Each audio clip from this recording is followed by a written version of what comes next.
They claim the Bible was corrupted. They claim centuries of copying distorted its message. If that were true, discovery would expose it. But discovery did the opposite. In every generation, the same questions rise again. Is the Bible history or prophecy? Is spirit merely breath or something divine? Are ancient texts mythology or messages preserved with intention? The debate did not begin yesterday. The claim has circulated for years. If scripture were fabricated, discoveries like the Dead Sea Scrolls would expose it. And that claim sounds logical, but the real issue runs deeper. We are not only debating scrolls, we are debating authority. We are debating truth. We are debating whether ancient words still speak in a modern world. This documentary is not about winning arguments. It is about examining claims carefully and separating assumption from evidence. If this is your first time here, welcome to Global Faith and Doctrine. We examine Scripture historically, contextually, thoughtfully, without panic, without speculation. If that matters to you, consider subscribing. In this documentary, we will examine 5 critical themes. First, textual preservation and what it actually proves. Second, the meaning of Ruach and linguistic depth. Third, prophecy and historical alignment. Fourth, modern global acceleration. And fifth, whether the patterns unfolding today deserve serious attention. The primary objection is this: accurate copying does not mean something is true. That statement is correct. Transmission accuracy is not the same as theological truth. A stable manuscript does not automatically prove divine inspiration, but it does prove something important. It proves textual stability. It proves consistency across centuries. It proves that what is read today matches what was read long ago. The Dead Sea Scrolls do not prove God exists. They do not prove miracles occurred. They do not prove prophecy is divine. But they do demonstrate extraordinary preservation, and that shifts the conversation. If the text is stable, then its content must be evaluated on its own merits. Scripture is often compared to fictional literature. The logic was simple. Old copies of fiction do not make fiction real. That is true. But fiction does not anchor itself in verifiable geography.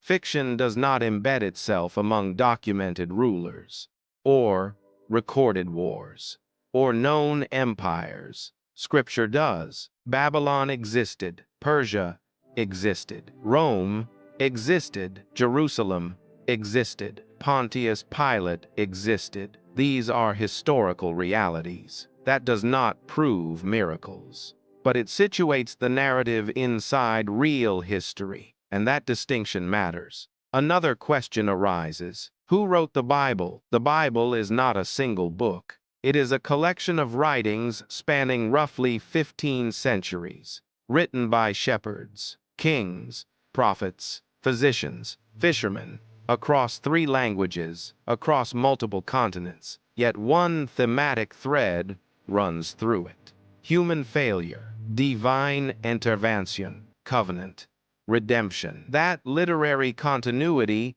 is historically unusual.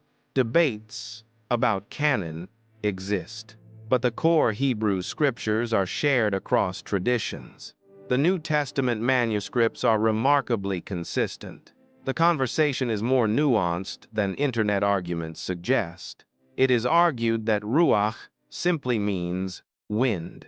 It can mean wind, it can mean breath, it can mean spirit. Context determines meaning. When Genesis describes the Ruach Elohim over the waters, it describes presence. When Ezekiel speaks of dry bones receiving Ruach, it describes restoration. Hebrew is layered. Reducing it to a single English word flattens its depth. Now we move to prophecy. Isaiah names Cyrus. Daniel outlines empires. Jesus predicts Jerusalem's fall. It is argued that these texts were written after events occurred. That is a legitimate academic position. But manuscript evidence complicates a full late fabrication theory. Fragments predate several fulfilled events.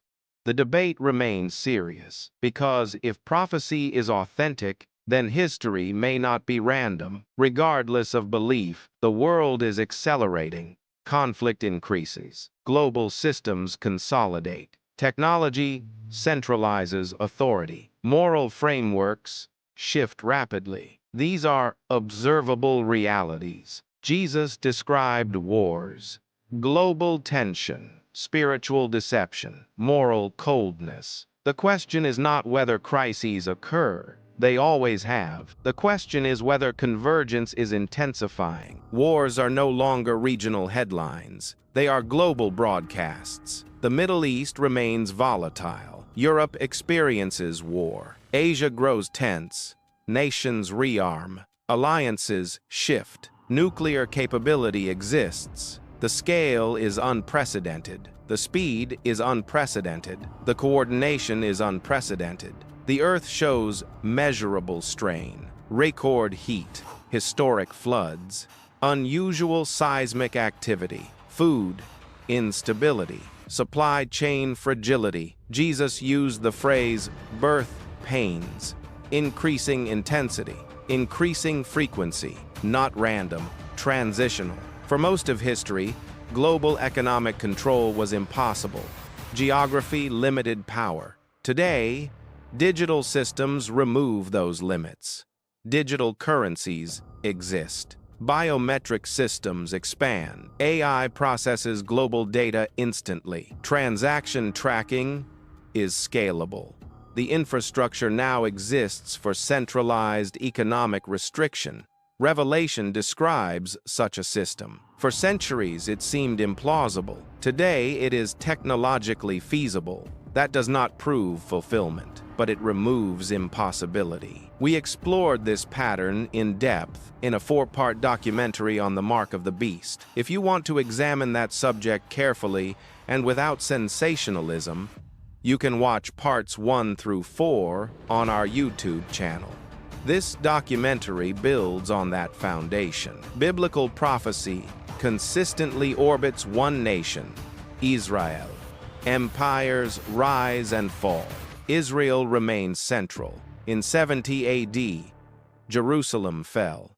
The population dispersed. For nearly 2 millennia, no sovereign Jewish state existed. In 1948, Israel re-emerged. Jerusalem returned to global focus. Diplomatic tension surrounds it continually. That detail is not incidental to biblical prophecy. Religion is often described as a tool for control. That claim deserves examination. Yet, Scripture consistently rebukes kings, confronts injustice. Prophets suffered for challenging power. Propaganda typically flatters authority. Scripture frequently confronts it. Many cultures have creation stories. Many cultures record floods. Similarity does not automatically equal fabrication. It may suggest shared memory or shared catastrophe or fragmented transmission. The Bible anchors claims in genealogies, dates, covenants, public events. That invites examination rather than avoiding it. Faith is often described as wishful thinking. Biblically, it means trust based on conviction. Every worldview requires trust assumptions. The question is not whether you exercise faith. The question is where you anchor it. If Scripture is false, ultimate moral authority dissolves. Morality becomes consensus. Consensus shifts. Scripture offers an alternative framework. History has seen many crises, plagues, world wars, collapsing empires. Previous generations believed they were at the end. Many were mistaken. That must be acknowledged. But never before have global integration, nuclear capability, digital surveillance, artificial intelligence, and instant communication converged simultaneously. That convergence deserves serious thought. Prophecy is not written to create panic. It is written to create awareness. Fear distorts interpretation. Fear forces timelines. Fear sensationalizes headlines. But wisdom examines patterns carefully, patiently, thoughtfully. The Dead Sea Scrolls do not force belief. They remove one objection. Historical anchors do not force conversion. They remove dismissal. Modern events do not prove prophecy. They remove impossibility. And now we stand at an intersection.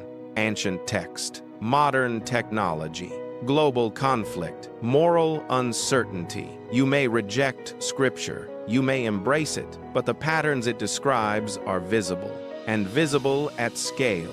The world is shifting, the debate is intensifying. The ancient words are still speaking, not shouting, not panicking, speaking. The real question is not who wins debates. The real question is whether we are paying attention. Stay thoughtful, stay watchful, examine deeply, because prophecy, history, and modern reality are no longer separate conversations. They are converging, and we are living inside that convergence.